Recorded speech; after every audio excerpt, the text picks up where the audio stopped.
Bismillahirrahmanirrahim. Bismillahirrahmanirrahim. Assalamualaikum warahmatullahi wabarakatuh. Baiklah, pada kesempatan kali ini saya akan menjelaskan materi yaitu penerapan K2 pada pelaksanaan pemasangan ketenagalistrikan dan pelaksanaan praktek instalasi listrik industri.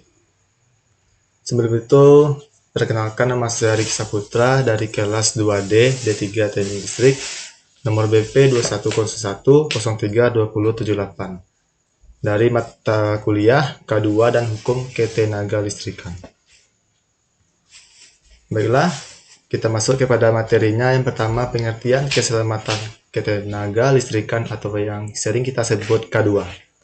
K2 adalah upaya atau langkah-langkah pengamanan instalasi tenaga listrik dan pengamanan pemanfaat tenaga listrik untuk mewujudkan kondisi yang andal bagi instalasi dan aman dari bahaya bagi manusia serta akrab lingkungan atau ramah lingkungan, dalam arti tidak merusak lingkungan hidup di sekitar instalasi tenaga listrik. Beberapa pengertian atau definisi dari keselamatan itu. Yang pertama, keselamatan umum. Keselamatan umum adalah upaya untuk mewujudkan kondisi aman bagi masyarakat umum dari bahaya yang diakibatkan oleh kegiatan instalasi dan kegiatan ketenagalistrikan lainnya dari perusahaan, dengan memberikan perlindungan, pencegahan, dan penyelesaian terhadap terjadinya kecelakaan masyarakat umum yang berhubungan dengan kegiatan perusahaan. Yang kedua yaitu keselamatan lingkungan. Keselamatan lingkungan adalah upaya untuk mewujudkan kondisi akrab lingkungan dari instalasi, dengan memberikan perlindungan terhadap terjadinya pencemaran dan pencegahan. Yang ketiga ialah keselamatan instalasi. Keselamatan instalasi adalah upaya untuk mewujudkan kondisi andal dan aman bagi instalasi dengan memberikan perlindungan, pencegahan, dan pengamanan terhadap terjadinya gangguan dan kerusakan yang mengakibatkan instalasi. Selanjutnya yang kedua, tujuan keselamatan ketenagalistrikan atau K2 ini yaitu untuk mewujudkan kondisi andal dan aman bagi instalasi, aman dari bahaya bagi manusia dan makhluk hidup lainnya, serta ramah lingkungan. Yang ketiga, upaya untuk mewujudkan K2 yaitu yang pertama, standarisasi.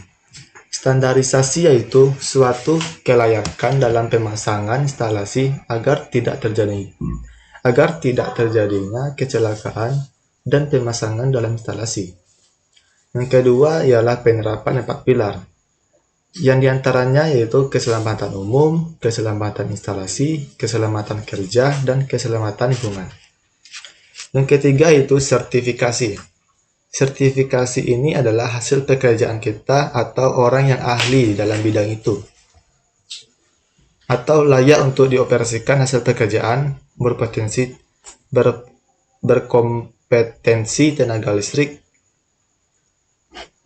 Di sertifikasi ini mempunyai dua macam, yaitu SLO atau sertifikat layak operasi, yang kedua SK, sertifikat kompetensi. SLO ini adalah memberikan pengakuan yang dikeluarkan terhadap kompetensi, terhadap nilai suatu pekerjaannya, dan SK merupakan sertifikasi yang diberikan kepada yang diuji untuk mendapatkan suatu hasil memuaskan dari sertifikat layak operasi atau SLO. Yang keempat yaitu penerapan SOP.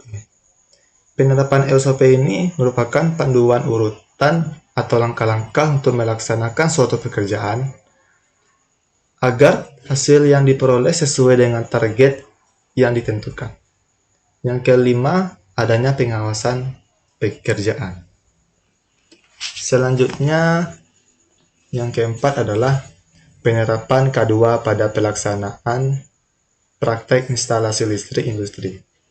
Dalam pemasangan instalasi listrik, biasanya rawan terjadi kecelakaan. Kecelakaan bisa timbul akibat adanya sentuh langsung dengan penghantar beraliran arus atau kesalahan dalam prosedur pemasangan instalasi.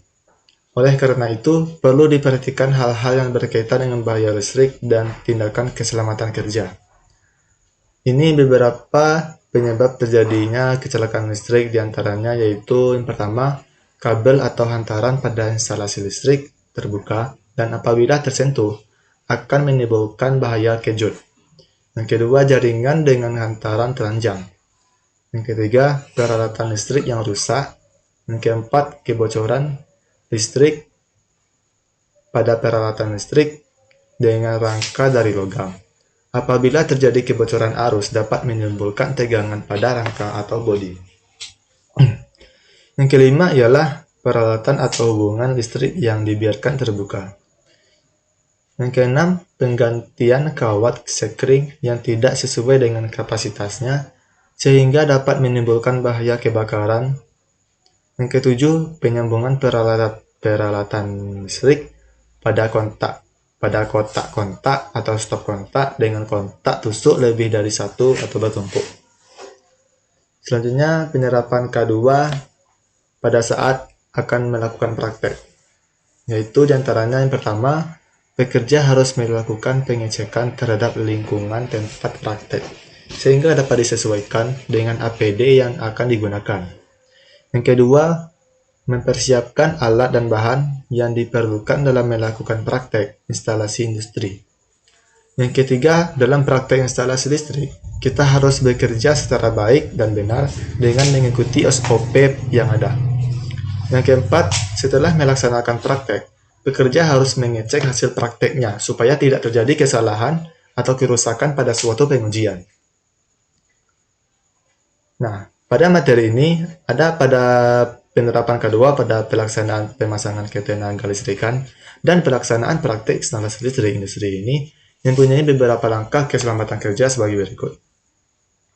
Yang pertama, menurut PUIL ayat 920 B6, beberapa ketentuan peralatan listrik diantaranya ialah pertama, peralatan yang rusak harus segera diganti dan diperbaiki. Untuk peralatan rumah tangga seperti seklar, fitting, kotak kontak, setrika listrik, pompa air yang dapat mengakibatkan kecelakaan listrik. Yang kedua, tidak diperbolehkan atau mengganti pengaman arus lebih dengan kapasitas yang lebih besar. Mengganti kawat pengaman lebur dengan kawat yang kapasitasnya lebih besar dan memasang kawat tambahan pada pengaman lebur untuk menambah daya. Yang ketiga, bagian yang bertegangan arus harus ditutup dan tidak boleh disentuh seperti terminal-terminal sambungan kabel dan lain-lain. Yang keempat, peralatan listrik yang rangkaiannya terbuat dari logam harus ditanahkan. Yang kedua, menurut PUIL ayat 920 A1 tentang keselamatan kerja, berkaitan dengan tempat kerja, diantaranya ialah yang pertama, ruangan yang di dalamnya terdapat peralatan listrik terbuka harus diberi tanda peringatan awas berbahaya. Yang kedua, berhati-hatilah bekerja di bawah jaringan listrik. Yang ketiga, perlu digunakan peralatan pelindung bila bekerja di daerah yang rawan bahaya listrik. Yang kelima, berikut pelaksanaan pekerjaan praktek instalasi listrik industri yang mendukung pada keselamatan kerja. Di antaranya ialah yang pertama, pekerja instalasi listrik harus memiliki pengetahuan yang telah ditetapkan oleh PLN atau ahli. Yang kedua, pekerja harus dilengkapi dengan peralatan pelindung seperti baju pengaman, lengan panjang, tidak mengandung logam, kuat dan tahan terhadap gesekan, sepatu safety, helm, sarung tangan, dan safety belt. Yang ketiga, peralatan atau komponen listrik dan cara pemasangan instalasinya harus sesuai dengan PUIL. Nah, kalau tidak sesuai dengan PUIL, maka komponen listrik ini bisa menyebabkan arus bocor terhadap komponen itu sendiri. Yang keempat, bekerja dengan menggunakan peralatan yang baik. Nah, ketika kita sedang bekerja, kita tidak efektif menggunakan peralatan yang baik itu sendiri, maka terjadinya kerusakan-kerusakan peralatan itu sendiri. Yang kelima, tidak memasang tusuk kontak secara bertumpuk. Yang keenam, tidak boleh melepas tusuk kontak dengan cara menarik kabelnya, tetapi dengan cara memegang dan menarik tusuk kontak tersebut. Selanjutnya, dasar hukum kedua. Yang pertama, Undang-Undang Nomor 1 Ayat 100 tahun 1970 tentang keselamatan kerja. Yang kedua, Undang-Undang Nomor 30 tahun 2009 tentang ketenagalistrikan. Yang ketiga, PP Nomor 3 tahun 2005 tentang instalasi penyediaan dan pemanfaatan tenaga listrik. Yang keempat, Kepres Nomor 22 tahun 1993 tentang penyakit yang timbul karena hubungan kerja. Yang kelima, Menaker Nomor 5 tahun 1996 tentang Sistem Manajemen K3 atau SMK3. Yang keenam, Kep Direksi Nomor 090 K atau DIR tahun 2005 tentang pedoman keselamatan instalasi. Yang ketujuh, Kep Direksi Nomor 91 K DIR tahun 2005 tentang pedoman keselamatan umum. Yang terakhir, nomor 8, Kepengurusan Direksi Nomor 92 KD tahun 2005 tentang pedoman keselamatan kerja. Baiklah, sekian dari presentasi dari saya. Mohon maaf ada kesalahan kata, saya mohon maaf dan saya akhiri. Assalamualaikum warahmatullahi wabarakatuh. Bye bye. Gak jelas itu. Iya.